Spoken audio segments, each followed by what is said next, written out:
المؤمن من جوہر مرتین، مومن ایک سوراخ سے 2 دفعہ نہیں ڈسا جاتا. یہاں عقل مندی دکھانی ہے. ایک ہے کسی کا نجی معاملہ، وہ کیا کر رہا ہے، زنا کیا اس نے، بے حیائی کی، شراب پی، اس کا نجی معاملہ ہے، اس گناہ پہ پردہ ڈالنے کا حکم ہے. اور اگر پکڑا جائے توبہ کا اعلان کرے تو توبہ کو ماننے کا حکم ہے. 100 دفعہ توبہ کرے، 100 دفعہ توڑے، 101ویں دفعہ میں توبہ کرے گا تو ہمیں پچھلے 100 کے بارے میں یہ نہیں کہہ سکتے، ہمیں اس میں بھولنا ہے.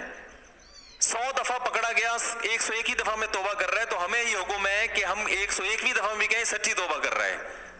سمجھ میں آ رہی ہے بات کہ نہیں آ رہی؟ لیکن جو ایسے جرائم ہوتے ہیں جس سے معاف کرنے میں لوگوں کا نقصان ہے تو اس میں شریعت میں یہ پھر نہیں ہے. اس میں یہ کہ ایک سوراخ سے 2 دفعہ نہیں ڈسے جاتے. وہاں دوسری حدیث ہے، میں اکثر سناتا رہتا ہوں.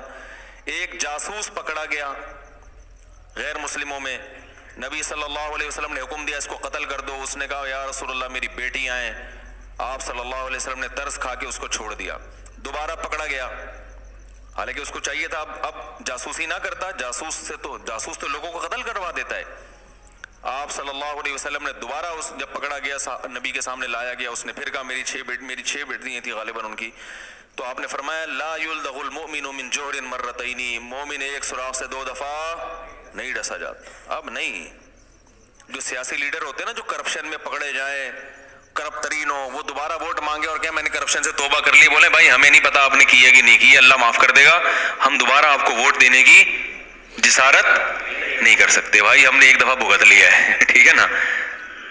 یہاں نہیں ہے. تو ہر چیز کا ایک موقع ہوتا ہے نا. میں نے بتایا ڈسپلن کس کو کھلانی ہے، کس کو نہیں کھلانی، کس کو کریلے کھلانے ہیں، کس کو لڈو کھلانے ہیں، کس کا شوگر لیول اوپر لے جانا ہے، کس کا نیچے لے کے آنا ہے. اب ایسا نہ ہو شوگر کے مریض کریلے کھانا شروع کر دیں جا کے. یہ ایک مثال دے رہا ہوں.